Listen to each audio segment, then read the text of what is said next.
வணக்கம். வெரிகோஸ் வெயினுக்கு உலகத்திலே மருந்து இல்லைன்னு சொல்லி மிகப்பெரிய பொருளை கிளப்பிட்டாங்க. விதைப்பை வெரிகோஸு, அந்த கால் நரம்பு இருக்கிறது, எஸ்பெஷலி மிலிட்ரிக்காரங்க, போலீஸ்காரங்க, டீச்சர்ஸு ப்ளஸ் என்ன மாதிரி அளவுக்கு அதிகமாக நிற்கிறவங்களுக்கு தான் இந்த பிரச்சனை வரும். இந்த பிரச்சனைக்கு வந்து 100% தீர்வு என்னென்னா கல் உப்பு 10 கிராம் ப்ளஸ் வெங்காயத்தாள் 20 கிராம். வெங்காயத்தாள் பாருங்கள், இது என்னன்னு சொல்லிட்டு எங்கிட்ட கேட்டு நச்சரிக்கிறீங்க. நான் யாருக்கு ஆன்சர் பண்ணுறதே இல்லை, வாட்ஸ்அப்பில் பிளாக் பண்ணுறேன். இதான் ஒன்று வந்து 10 கிராம் கல்லுப்பு, 20 கிராம் வெங்காய இலை ப்ளஸ்ஸு 30 கிராம் காலிஃப்ளவர். இதுக்கு சரியான தமிழ் வார்த்தை எனக்கு தெரியாதுன்னு நினச்சிக்கிங்க. இந்த மூணையும் மிக்சியில் போட்டு நல்லா லிக்விட் பண்ணி வச்சுக்கோங்க. நல்லா லிக்விட் பண்ணிவிட்டு நல்லா காலில் சுடு தண்ணி ஊற்றுங்க. காலில் சுடு தண்ணி ஊற்றிட்டு திருப்பி இந்த கலவையை வந்து கீழேருந்து மேல் நோக்கி பூசுங்க.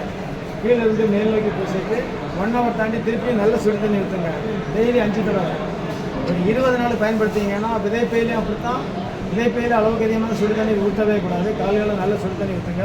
20 நாளையில் சேலஞ்சு பண்ணுறேன், இதுக்கு தீர்வு வரும். இது வந்து மிகப்பெரிய மிலிட்ரி ஆஃபீஸர்ஸ் எல்லாம் என்ன கமெண்ட் பண்ணியிருக்காங்க.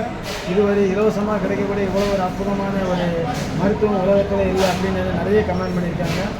காவல்துறை தமிழ்நாட்டில் இருக்கிற நிறைய ஹெட் மிஸ்டர்ஸ், ஹெட் மாஸ்டர் மாதிரிலாம் கமெண்ட் பண்ணியிருக்காங்க.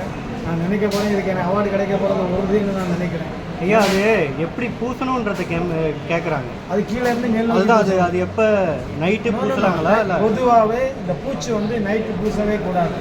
சூரியன் இருக்கும்போது தான் பூசணும். காலமாக ஒரு 6 மணிலேருந்து சாயங்காலம் 6 மணிக்கு முன்னாடி பூசுறது தான் நம்பர் 1.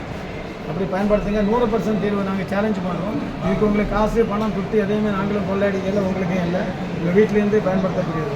5 தடவை சொன்னீங்கல்ல? ஆமாம். அந்த டைம் பீரியடு எத்தனை மணி நேரம்? ஒரு 1 hour நேரம் இருக்கணும் காலில். அதுக்கு முதல்ல முன்னாடியும் பின்னாடியும் சுடு தண்ணி ஊற்றணும். திருப்பி கொஞ்சம் ரிலாக்ஸ் பண்ணுங்கள், நம்ம நரம்புகளுக்கு கொஞ்சம் கொடுக்கணும். ஆக்சுவலாக அதில் என்னென்னா ரத்தம் உறைஞ்சிருக்கும், அது டைல்யூட் ஆகி அதை ஓப்பன் பண்ணி விடுது. Very simple. சுடு தண்ணி ஊற்றினாலே அது வரும். ஆனால் இது வந்து உடலை சூடாக்கி சீக்கிரமாக வர பண்ணும். தான் இந்த டெக்னாலஜி. நான் இதை கண்டுபிடிக்கிறது எப்படின்னா, முதல்ல வந்து என் ஊரில் ஒரு தாத்தா இருந்தார். அவருக்கு நான் இதை ஃப்ரீயாக டெஸ்ட் பண்ணி பார்ப்போன்னு தான் கொடுத்தேன். ஆனால் இதில் இருக்கிற கெமிக்கல் வந்து உடம்பை சூடாக்குன்னு எனக்கு தெரியும். ஆனால் அது சக்ஸஸ் ஆச்சு. அதுக்கப்புறம் தான் நான் உலகத்துக்கு சொல்கிறேன்.